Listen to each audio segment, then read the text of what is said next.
Yo, what up guys, Triple B and welcome back to Hackbeat Studios. In today's video, we are going to do a quick studio tour as you already saw from the title.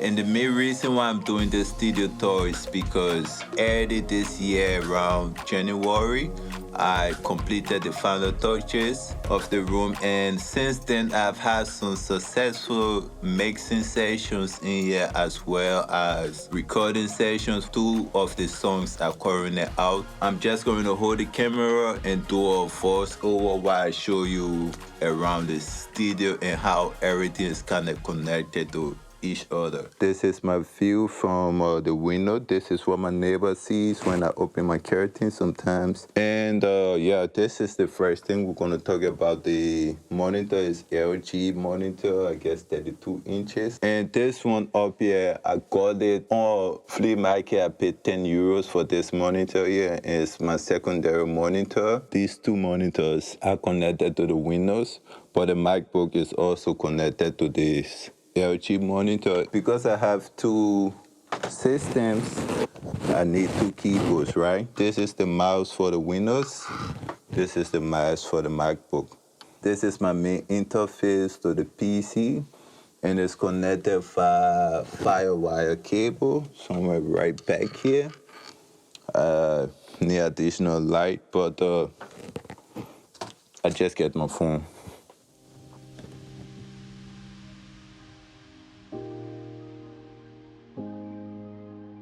Oh, my dad just called me. Awesome. Guys, I don't know if you know about my dad being sick. And he just called me, so I'm giving you a call right now. Right now. Guys, I'm back. Sorry, but my dad called me. I had to pick up that. But back to the equipment in the studio. We're going to begin with the interfaces first. I have 3 interfaces in the studio. And this is the first interface, this mixer. This is a second interface, the Audien ID22. It's my second interface, and this is the third interface in the studio, the Audien Evo 16. Somehow I did a connection. Since I have 2 PCs, they are all we're connected to each other. I can get sound from the MacBook into the Windows PC that is in the back, and I can get sound from the Windows PC into the MacBook using either one of these interfaces. So I'm just going to briefly discuss or explain how that works. So this digital mix-up is connected to the Windows PC. 1 minute, let me just show you. It's connected to the Windows PC right here via this FireWire cable. The Audien ID is also connected to the Windows PC in the back via this USB cable right here. And this Audien ID is connected to this Evo 16 via ADAT cables in and out. And this Evo 16 is connected to this MacBook via USB-C cable. Since we are using the ADAT cables, I'm able to use outputs of this Audien 22 for my MacBook, and also the output for the Audien 22 for the Windows PC if I choose to. Or I could use the output from the Studio Live from the PC as the main output, and I can send things from the MacBook through the Evo 16 to the mixer. So I got channels here running from the Evo 16 into the mixer that allow me to take sounds from the MacBook into the Windows. So if I want like 4 channels from the PC into the MacBook, I could use the input 1 and 2 from the Evo 16 and the input 1 and 2 from the Audien ID22 as inputs from the PC into the MacBook. To take things out from the MacBook into the PC, I have connections from the back of this interface into the patch bay that I can just use patch cables to patch straight into the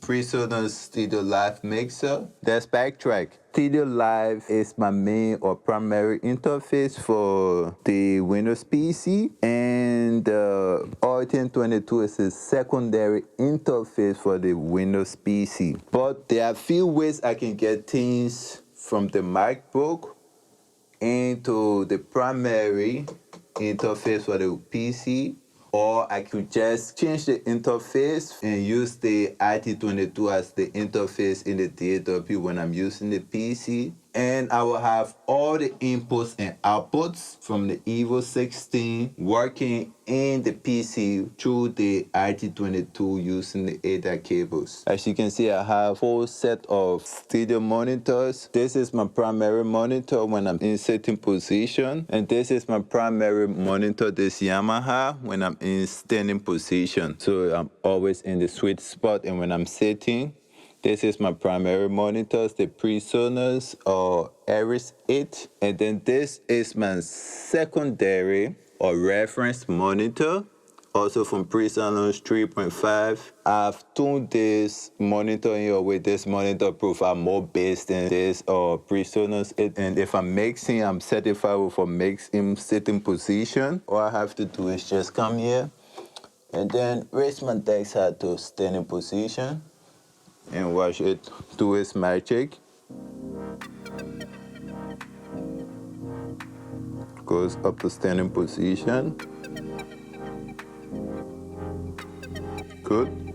Now we are in standing position. As you can see, my primary sitting monitor is now covered. I cannot mix with these monitors like this, but this is the perfect monitors. As you can see, it's right there with my ear or listening position. All I have to do, since we are using the Windows PC, the main output on the patch bay for this mixer is right here, 2324.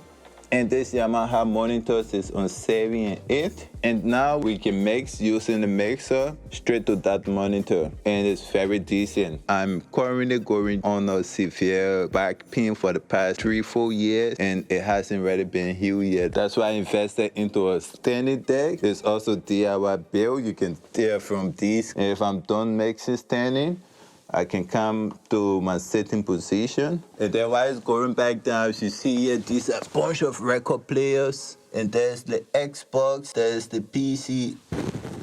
Back to sitting position. Now let's get to microphones before these compressors and preamps. I have 2 tube microphones. This is one of them. This is a modified version, and that is the second tube microphone. If you have a lot of bass in your vocals, it's gonna get rid of that. This gonna make it sound a border. Yeah, and this is my primary microphone for artists. Speaking about recording, this is the recording space for artists. I got a rug on the ground because I don't want to have the feet sound when artists are rapping or so. This is connected to this Behringer Extra Force preamp. I'm only using the preamp section for this microphone. When I'm using this microphone, this preamp, sometimes I use the gate, but most times I don't use the gate because after the preamp, I'm taking it straight into the mixer. I can add like gate or other things from right here. I have a gate here, I have high pass filter right here, compressor, EQ section. When I'm not using this mixer, it's also connected directly to the Evo 16 on channel 4. It's also going to this warm audio compressor. So this is a preamp, right? And it have microphone input and line inputs. The output, they have balanced outputs and unbalanced output. The balanced output from this preamp is going into this warm audio compressor, and then this is going out of this into the Evo 16 channel 3. I got one section which is going into the mixer through channel 8. Right now it's on digital, but check it out, we already got input from the microphone, as you can see. So this is going through channel 8, and when I turn this compressor on,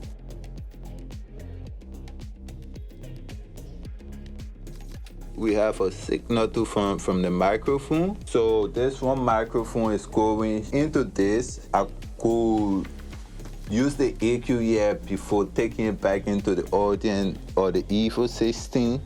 I could just come here and compress the vocals and then take it back into the Evo 16. All right, so let's get this straight. One microphone got 3 ways of coming into Evo 16, right?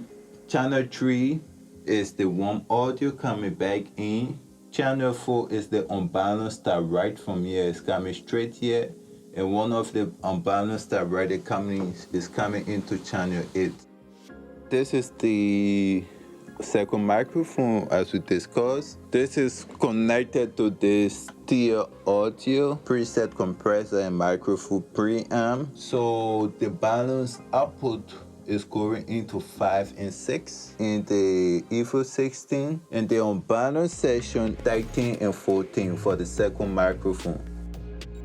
When I'm not recording vocals, I'm mixing, just switch to line and then we compress like bass drums and things on here. I have reverbs and delayed units, and this is my laptop. I'm using the MacBook 16 inches or it's M1 processor. I got a few 2-3 years ago and it's still running all my programs like Premiere Pro, Photoshop, Studio One, FL Studio, Visual Studio Code, you name it. Akai Professional Studio One Plus drum machine. And this, the output is coming into the mixer 3 and 4.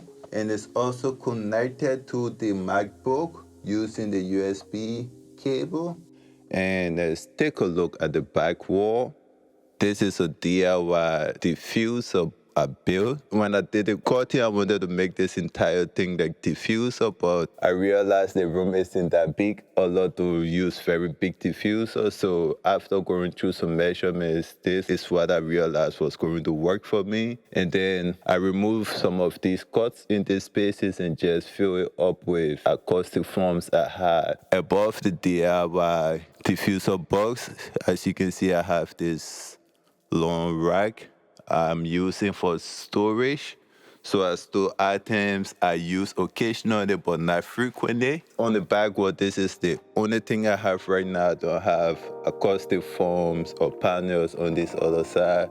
It's because this portion my fiancé is using as a office desk for making arts. I was the one who just dropped this here because I didn't want it here, but fuck it. I guess this is one of our recent projects she was working on yesterday. It looks beautiful. We are done with the back wall. Now to the sound panels. I built some custom panels and attached them to the wall with air gap. So like space for sound to travel. So if you know, you know. You feel me? All these ones on the wall are same height, same width. There's one right here. 1, 2, 3, and 4. So they are all the same measurements. And these ones on the ceilings, they are the longer ones. They are just for my listening position. I was thinking of adding some in the back also, but if you can see the ceilings, I got clouds in the ceilings. And these are also doing some soundproofing or sound absorption. That's why I didn't really went crazy, because when I completed the ceiling and did the measurement, or the frequency graph changed dramatically than it was before. So before I add anything in the room, I measure, and after adding, I measure to see what's going on. As you can see right now, I don't have a light for the ceiling, like a main light other than these LED lights. But I want a main light here for video recording. I'm looking for something unique looking. Back to the sound panels. These sound panels up here and this on this wall is like similar measurement, but this is a bit longer. And the reason why I made this a bit longer is because I have windows on both sides. And this is the only why I needed a tree, so I wanted to correlate with everything. That's why this is a bit longer than even the ones up above the listening position. Some DJing stuff or for sampling. So this is a mixer and her final player, but I use it to cut samples sometimes. Got some unique record. These were the last two I worked on. I love this record a lot. Up here is a lot of junks I use. That's why this section is a bit darker. These are the power adapters for the microphones. This is for the blue one. And the silver microphone have various polo patterns, so you can switch polo patterns. I have this here for exercise. I use it in the morning to do like basic push-ups. And it also comes in handy sometimes artists comes, they feel shy, they need to focus warm up. For real, I'm trying to build community on here and let's log in cause I'm trying to be a better big bro, a better inspiration for a lot of people out there, especially where I'm from, my hometown. There are a lot of guys out there that get inspired whenever I post online shit. I'm just trying to be a better big bro out there to those guys and Redditors that look up to me for inspirations. I know it's not all rosy yet, but I've had some big wins. I've had some major losses, my guy. So just want to document my journey more because this 2025, I decided I just gonna keep doing what I'm passionate about and documenting it, putting it out there and being me because that's the key. I can fake it trying to be someone, trying to be happy and shit on camera, but deep down, that's not my personality. Yeah, man. If you fuck with the way I speak or how chill I am, yeah, subscribe. I guess I'm talking a lot. Studio tour is over, and I see you guys in the next video.